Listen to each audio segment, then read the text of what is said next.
Oke guys, Alekin di sini. Apa kabar kalian semua para rebahaners yang demen ngoleksi boneka Boboiboy? Udah dicek belum boneka kalian itu ada isinya atau enggak? Ih, jangan-jangan boneka kalian boneka jadi-jadian lagi. Karena hari ini gue akan menjelaskan tentang rangkuman film animasi aksi berjudul Ceker Tinja. Sorry Tipo, maksudnya Checkered Ninja. Film ini dirilis pada tahun 2018 yang menceritakan tentang kehadiran boneka yang ternyata ada arwah ninjanya di dalamnya. Apakah ninja itu bisa Kage Bunshin? Dan apakah ninja itu sudah lulus ujian Chunin atau malahan sudah tergabung di Akatsuki? Penasaran kan? Yuk tonton sampai habis, jangan di skip-skip ya. Karena film ini seru banget dan penuh dengan konflik yang kompleks, gak kayak film animasi-animasi lainnya. Parahnya lagi, boneka ini ternyata punya misi yang kejam guys. Gimana tuh perasaan majikannya pas tahu kalau boneka kesayangannya itu punya misi membunuh? Tapi peringatan, video ini mengandung full spoiler. Hati-hati buat posisi rebahan, jauhi camilan karena lagi pada puasa. And welcome to upload Alekin Plot.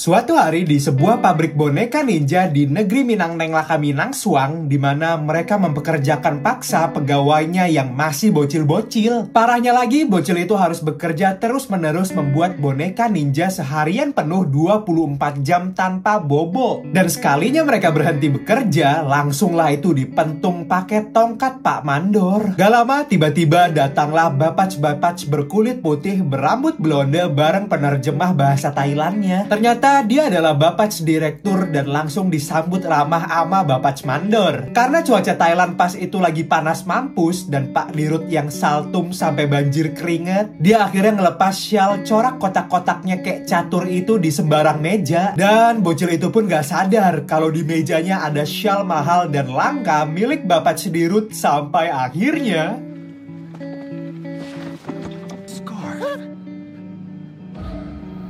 Pak Mandor pun tanpa banyak cincau ngamuk banget dan dengan tongkat kayu yang dibawanya. Oh my god! Belum puas, Pak Dirut join ngehajar anak malang itu dan anak-anak yang lain pun cuma bisa nobar. Kepretan Pak Direktur berlangsung lama banget sampai-sampai tongkat kayu yang dia pakai patah. Lalu diakhiri dengan buang jigong ke badannya guys yang udah benjol-benjol. Setelah itu Pak Dirut langsung pergi dengan emosi dan Chow naik mobilnya tanpa rasa bersalah. Tapi pas dia mau masuk ke mobilnya, dia nggak sengaja jatuhin kartu kredit platinumnya dong. Sementara itu di dalam pabrik, Pak Mandor kinap lihat si anak yang dia pukul nggak bangun-bangun. Kayaknya sih dia udah modar guys, udah dicambuk bertubi-tubi kayak gitu. Pak Mandor pun lalu ngambil boneka ninja catur yang si anak malang itu jahit dan nggak berapa lama.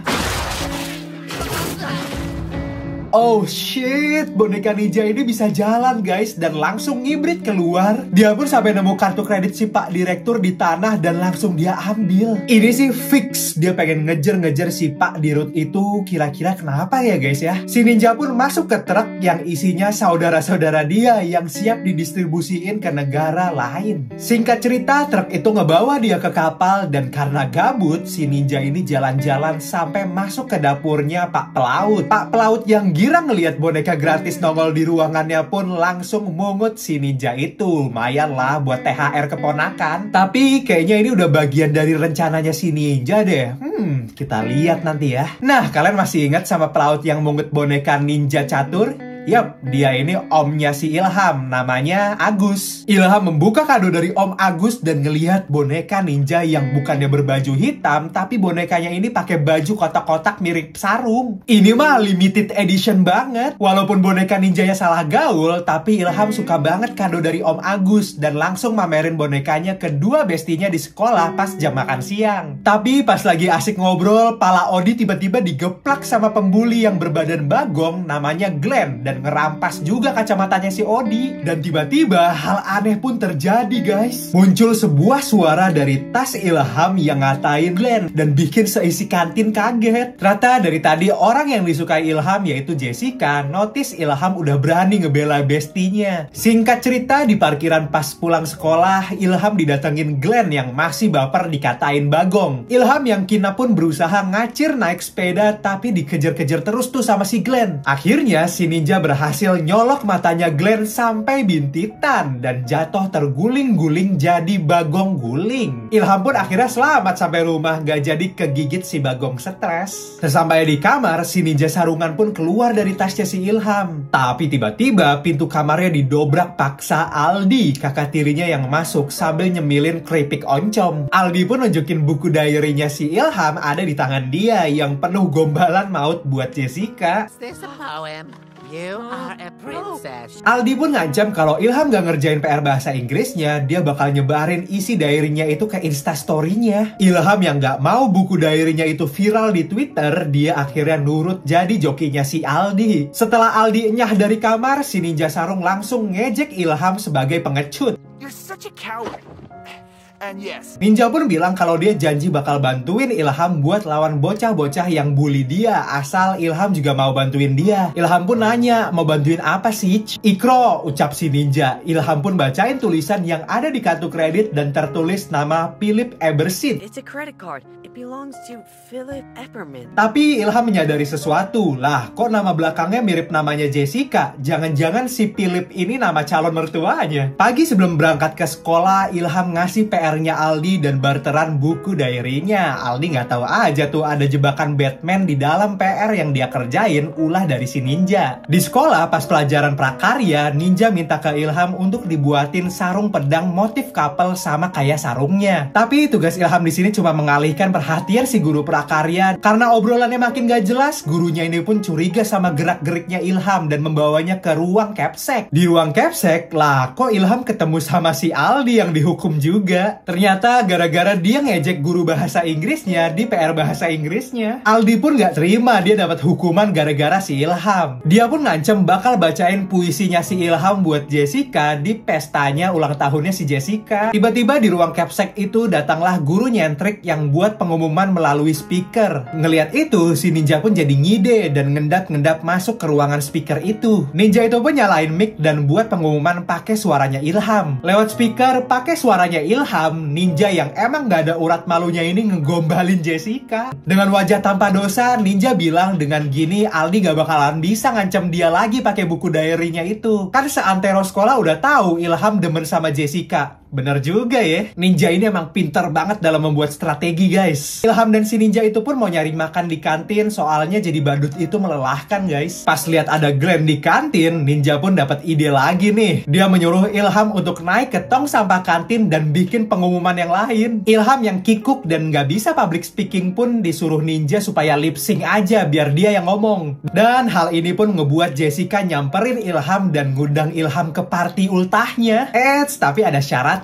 Kalau semisalnya Ilham masih hidup sehabis tanding sama Glenn. Tapi masih 50-50 sih. Emangnya si Ilham mampu ngelawan Glenn? Secara dia kan letoy banget kayak balon penari udara. Ilham dan ninja pergi ke basecamp berniat latihan bela diri sekalian syuting acara bedah rumah dadakan. Ngeperbaiki basecamp pakai alat yang udah dicuri oleh si ninja. Ilham pun nanya dari mana sih si ninja belajar bela diri. Ninja pun langsung ngerubah ekspresinya jadi serius dan nge-rap legenda ninja Taiko Nakamura. Dalam legendanya, di akhir hayatnya, ninja Taiko Nakamura janji bakal bantu balesin dendam mereka yang tersakiti. Nakamura meets death with courage unshakable. Shoto, he gets 16 samurais before he's slain. Jadi roh Nakamura biasa dipanggil ketika hujan geledek turun. Kayaknya sih bocil beler Thailand dulu sebelum mati ditimpuk kayu sama si Pak Dirut, dia manggil si Nakamura guys. Makanya boneka ninjanya ini kerasukan sama rohnya Nakamura. Di hari duelnya banyak murid bolos datang dan dan malah ngedukung si Glenn. Tapi Ilham ini udah siap dan nyuri start pakai nyeplokin telur ke komuknya si Glenn. Jadi basecampnya si Ilham dan si ninja yang dijadiin arena duel ini pun sudah disetting sedemikian rupa sehingga banyak jebakan Batman-nya. Dan tiba-tiba Glenn pun jatuh kepleset minyak pas ngejar Ilham dan sekarang Glenn udah mirip adonan martabak guys. Berhubung martabaknya belum lengkap, Ilham pun naburin topping potongan daging cincang ke Glenn yang lagi ngejengklang. Di dalam rumah kayu itu Ilham jatuhin tali yang langsung aja dipanjat oleh Glenn. Nyampe jadi atas, Glenn terjun payung dan mendarat di troli yang langsung meluncur sampai akhirnya.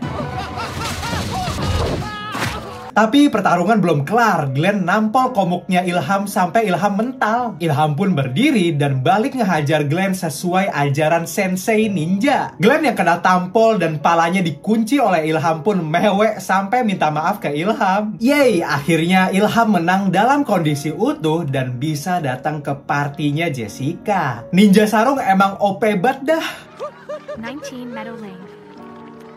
Malam pas partinya, Ilham niatnya sih pengen PDKT aja sama Jessica. Tapi Ninja terus mendesaknya untuk segera bantuin dia karena sebelumnya Ninja kan udah bantu banyak tuh buat si Ilham. Akhirnya Ilham nurut tuh buat nemuin calon mertuanya, tapi dalam rangka balikin kartu kredit guys, bukan buat minta restu. Ntar beda lagi ceritanya. Seketemunya dengan ayahnya Jessica, Ilham pun ngasih kartu kredit itu. Dan ternyata laki-laki yang viral yang dimaksud itu adalah Pak Direktur yang jadi target aslinya si Ninja. Rencana mereka pun gagal karena salah alamat guys. Mereka pun harus merubah rencana. Pas si Ninja pengen langsung lanjutin misinya dan keluar dari pesta, tapi si Ilham gak mau. Dia pun langsung ngetemuin Jessica buat ngajakin dia goyang dumang bareng. Kan Ilham niatnya pengen PDKT sama si Jessica. Karena berani-beraninya dia menantang Ninja, Ninja itu pun langsung nyiram minuman ke celananya si Ilham dan mempermalukannya di depan teman-temannya karena dibilangnya si Ilham ini ngompol. Nggak cuma itu aja, Ninja juga ngefitnah Jessica adalah simpanan om-om pakai suaranya si Ilham. I don't wanna dance after all, Jessica.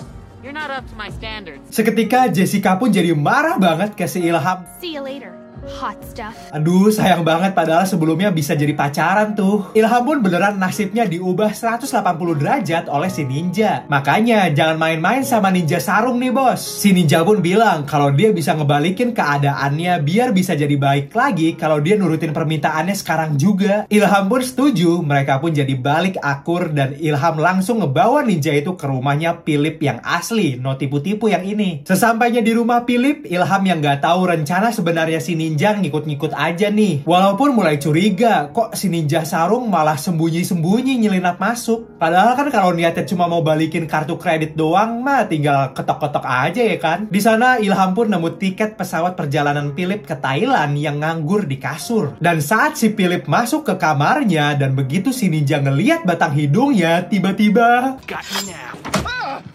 astaga, Ilham shock dong. Loh kok si Philip malah mau dibunuh sama si Ninja? Ilham minta si Ninja klarifikasi. Sebenarnya lu tuh mau ngapain sih? Kok jadi neror si Philips? Ninja pun akhirnya nyeritain kelakuannya Philips yang memperbudak bocil-bocil di Thailand dan ada yang dibunuhnya bahkan kan. Dan si Ninja itu berencana membalaskan dendam anak-anak itu untuk mengekil merek lampu itu.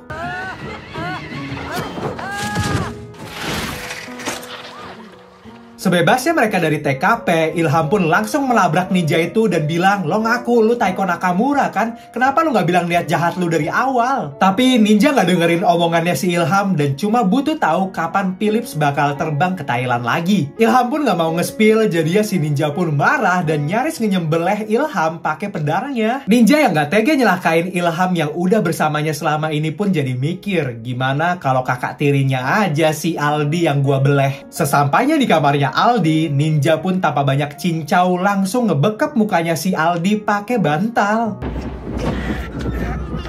Ilham yang melihatnya pun berusaha melindungi keluarganya. Karena berisik, kedua orang tuanya pun datang dan tiba-tiba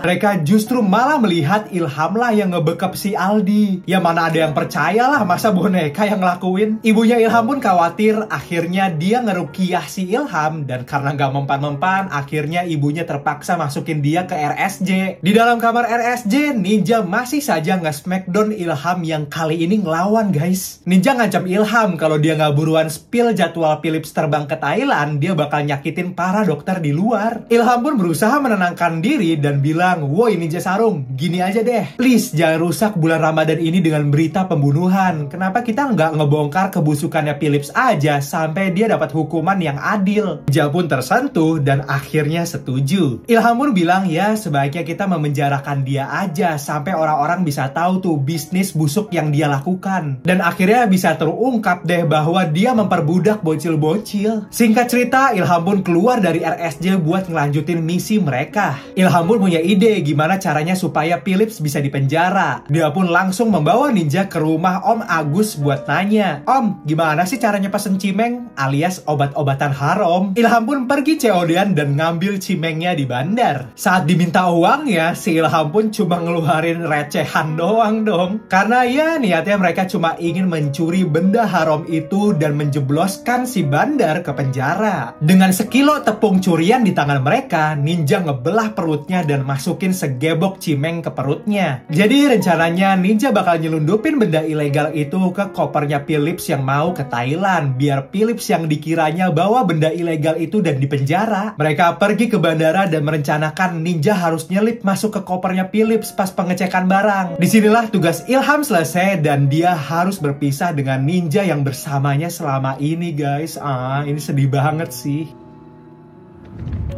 Sesampainya di negaranya Minang Neng Laka Minang Suang, Ninja ngeliat Philips geret koper dan capcus ngejar dia. Biar makin gampang ketahuan dan biar makin greget juga sih, si Ninja nebar-nebarin cimeng di depan anjing pelacak polisi. Walaupun kakinya pendek, tapi si Ninja ini lincah banget guys dan bisa hinggap kayak cicak ke Philips sebelum Philips masuk ke taksi. Para polisi yang ngejar si Guguk pun ngeliat boneka isi cimeng yang dipegang oleh Philips. Polisi pun mengira kalau Philips lah yang mengundang anjing pelacaknya untuk mengejar dia. Sampai akhirnya mereka menangkap Philips karena dikiranya menyelundupkan benda haram ke negara lain. Kills! Akhirnya misi si Ninja dan si Ilham pun berhasil. Di sekolah, Ilham yang udah pasrah jadi pecundang lagi pun tiba-tiba malah disamperin Jessica yang tersentuh banget dan berterima kasih nih ke Ilham yang udah ngirim VN romantis banget ke dia. Jessica pun yang lagi berbunga-bunga ngeplay VN WhatsApp-nya dari Ilham. Oh alah, ketika Ilham pun tahu kalau itu bukan suaranya, melainkan si Ninja yang ngambil kesempatan dalam kesempitan di bandara. Ternyata janji Ninja buat ngebalikin hidup Ilham jadi baik lagi diturutin guys. Seorang ninja itu emang memegang teguh omongannya sendiri ya. Ilham pun yang udah nggak letoy lagi langsung memberanikan diri buat nyium si Jessica. Haram nah haram. Tunggu dulu, belum selesai. Dan ternyata karena Philips adalah sultan yang punya banyak duit, dia jadi punya banyak kenalan gangster dan berencana melakukan balas dendam kepada boneka Ninja dan juga Ilham. Karena ternyata dia melihat boneka Ninja itu hidup saat berlari dan melompat ke arahnya. Hah? Lanjut part Jabrot. Something's not right, human.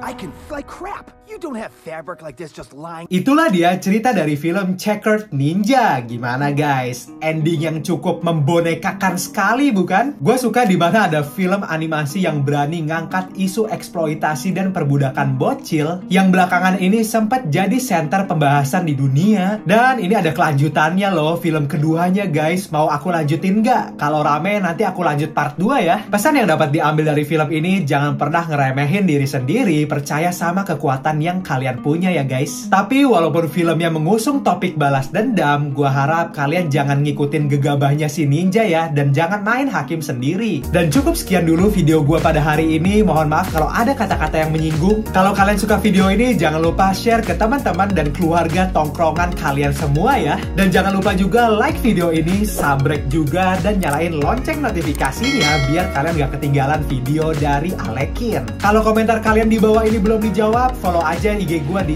@alebhawiko karena semua DM di sana pasti akan gue balas guys. Oke, thank you for watching. Semangat semuanya yang lagi menjalankan puasa. Jangan lupa jaga kesehatannya selalu ya. And until next time, see ya.